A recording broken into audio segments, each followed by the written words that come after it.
Nós vamos também falar de política aqui no Jornal do Piauí de hoje. Elivaldo Barbosa já está aqui conosco, porque dias movimentados com as chegadas da reta final para filiações partidárias. O prazo para filiações é o final do mês de março, para que os candidatos possam cumprir, né, os requisitos estabelecidos pela lei. Elivaldo Barbosa, por favor, Elivaldo, você participar aqui com a gente do nosso Jornal do Piauí, nesse comecinho do Jornal do Piauí. Elivaldo Barbosa, movimentação de partidos, né, nessa reta final. Hoje o governador, inclusive, começou com a Lídia Brito, falando a respeito desse período final de formação de chapas competitivas, Elivaldo. Pois é, Joelson, o governador tem se empenhado bastante nessa consolidação do bloco governista para as eleições. Eu diria até que esse bloco está absolutamente definido, escalado, como lembrou ontem o secretário de governo, Osmar Júnior. Mas é momento também de dar os últimos ajustes, a lapidada final no palanque governista para as eleições. O fato é que o governo prepara um bloco forte, sólido, competitivo, e não poderia ser diferente. Ontem também presenciamos, mostramos aqui as filiações ao PT.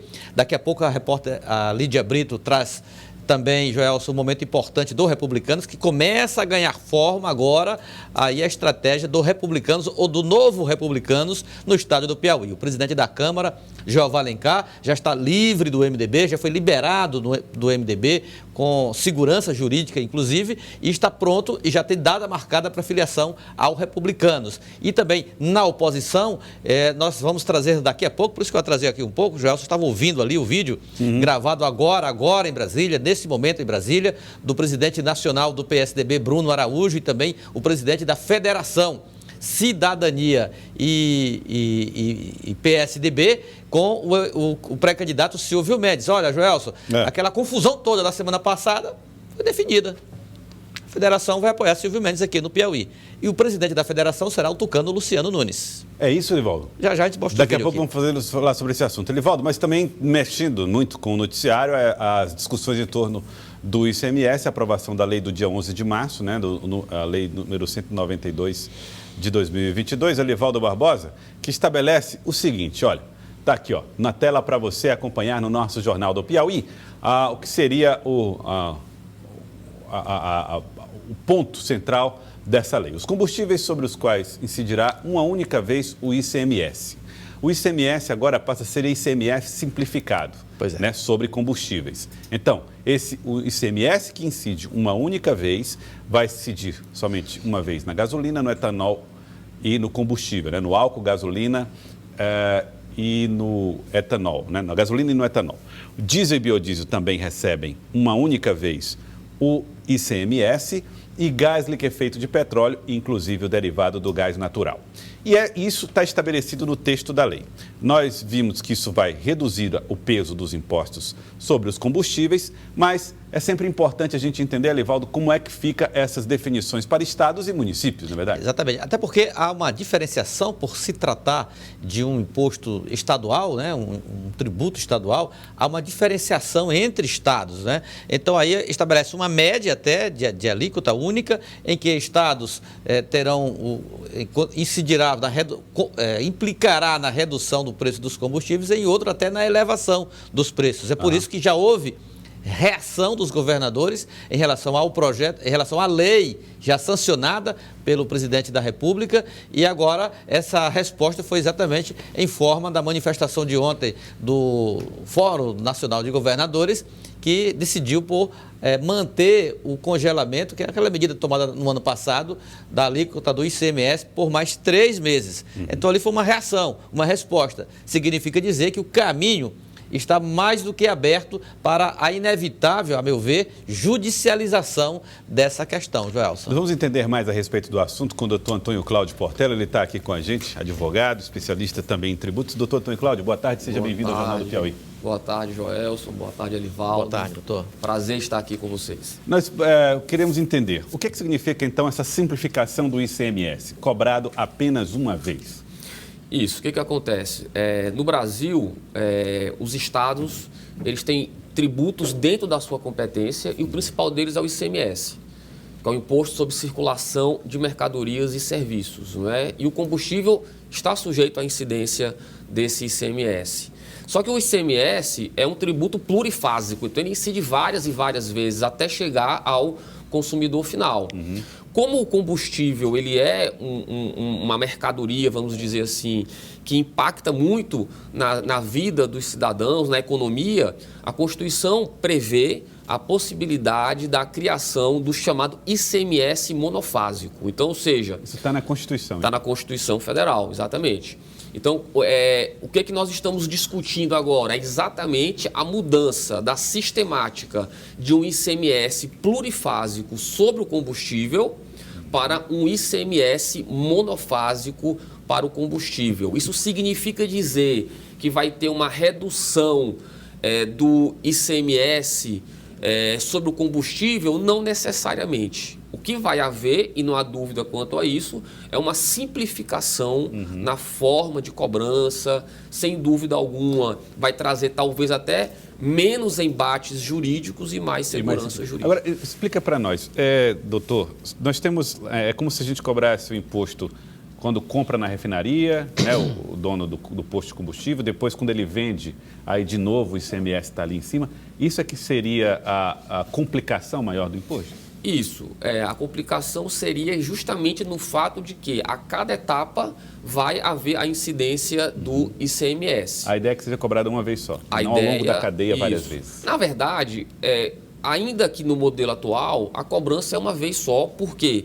Porque existe uma substituição tributária. Então, o ICMS ele já é recolhido na refinaria por conta da substituição tributária, mas tem toda a repercussão de ser um tributo plurifásico, das etapas, o que gera discussão quanto a créditos tributários, o que gera discussão quanto às alíquotas diferentes entre estados. Sem dúvida alguma, quando você muda para um sistema monofásico, a cobrança pelo modelo instaurado pela Lei Complementar 192 continua sendo a cobrança na refinaria ou na importação, mas agora de uma maneira diferente. Por quê? Porque ele incide uma única vez. Então não vai haver tanta discussão quanto ao valor, se está correto ou se está errado, se a base de cálculo aplicada está correta ou não, o que gerava muitas discussões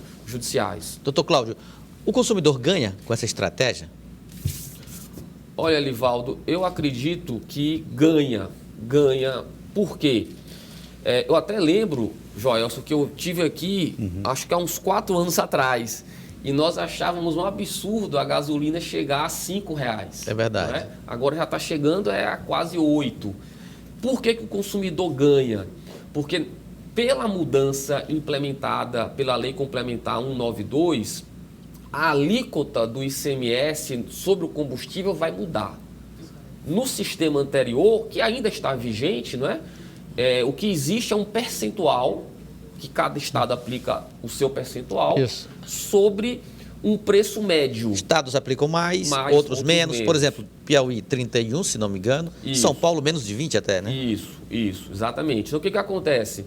Quando você aplica um percentual, na medida em que o preço do combustível aumenta também a incidência do ICMS. É um cálculo simples. Olha, se eu tenho uma alíquota de 30% sobre um combustível vendido a R$6, o ICMS vai ser menor do que quando houver o aumento. Claro. Então vai gerando necessariamente... Ou seja, o ICMS eu considero que não é o principal vilão do aumento do combustível, certo? Mas pelo sistema implementado pela nova lei, talvez isso evite algumas distorções quando dá incidência do ICMS. Doutor, paramos algumas dúvidas aqui que o senhor pode nos ajudar a tirar, que estão previstas na legislação, no texto da lei, vamos aí na tela.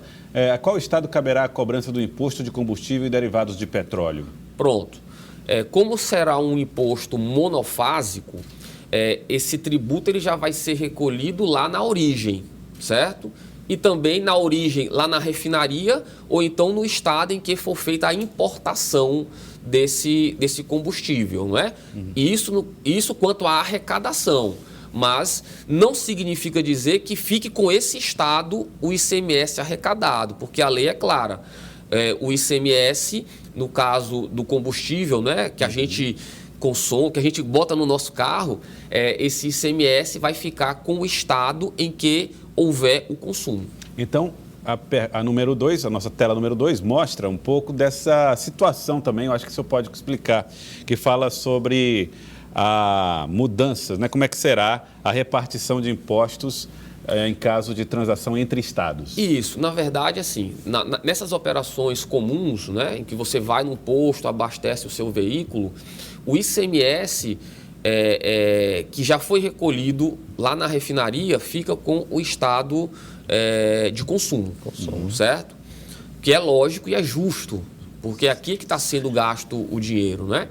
Agora, existem outras operações, por exemplo, envolvendo combustíveis para indústrias, combustíveis como insumos, muitas vezes. Aí não, nesse caso, se houver uma operação interestadual, ou seja, o combustível sai de um estado para outro, nesse caso aí, que não haja, em que o destino dele não for um contribuinte do ICMS, aí vai ser repartido o ICMS entre o estado de origem e o de destino. Porque a gente pensa sempre no combustível para carros e não é necessariamente só isso. Não necessariamente o combustível vai circular só para abastecer veículos. Né? Os estados perdem receita com essa nova maneira de cobrança do ICMS? Elivaldo, não dá para ter ainda certeza, porque a lei ela não diz que a lei ela permite, em tese, que os estados reunidos no CONFAS, à unanimidade, vão fixar as alíquotas. Então, os estados podem estabelecer a alíquota de modo a evitar perdas de arrecadação, certo? Isso não está definido ainda, né? Não está definido ainda, mas tem todo um jogo que é muito complicado, porque é aquilo que o Arivaldo já falou, as alíquotas, a alíquota, ela vai ser fixada, mas ela tem que ser aprovada à unanimidade por todos os estados. Então, eles vão considerar os interesses, as particularidades de cada estado. Agora, dentro do cenário atual, para poder responder a sua pergunta, estima-se que os estados podem perder até 30 bilhões de reais com a mudança dessa forma de cobrança do ICMS. Os estados todos, né? A soma da perda de todos os estados. De todos os estados, certo? E aí isso gera muitas dúvidas quanto ao fato dessa lei ser constitucional ou não, certo? Porque talvez existem tributaristas que defendem que a forma como foi feita a mudança pela Lei Complementar 192, ela invade a competência dos estados e está em confronto com o Pacto Federativo, né? A União, ela pode, mas não pode tudo, né? Por isso a reação dos estados ontem, que decidiram, de certa forma, ignorar a nova regra e definir como estratégia o congelamento do preço médio, isso. Como foi feito no final do ano passado? Isso, sem dúvida. Na verdade, quando os estados eles congelam a base de cálculo, é para fazer um contraponto com as mudanças implementadas por essa nova lei. Na verdade, na medida em que eles congelam esse preço médio, o aumento que vai ocorrer na bomba não vai repercutir na cobrança do ICMS, que é exatamente isso que a lei quer, a lei nova quer, quando ela muda a forma de cobrança, deixando de ser um percentual para ser uma alíquota específica que vai ser aplicada por litro. Pela lei nova, os estados vão fixar uma alíquota em real que vai incidir por litro comercializado. Então, ou seja, o combustível aumentou, não necessariamente isso vai gerar aumento de ICMS. Porque do jeito que está, na medida que o bolo aumenta também a fatia do ICMS. A fatia do ICMS, sem dúvida Muito bem, alguma. Eu queria agradecer. Muito obrigado ao senhor, doutor. Eu que agradeço, Joelson, Elivaldo, e boa tarde a todos. Tá bom, muito obrigado. Obrigado. Elivaldo, você daqui a pouco está de volta? Com certeza, Joelson. Até já. Com mais informações aqui, Elivaldo Barbosa.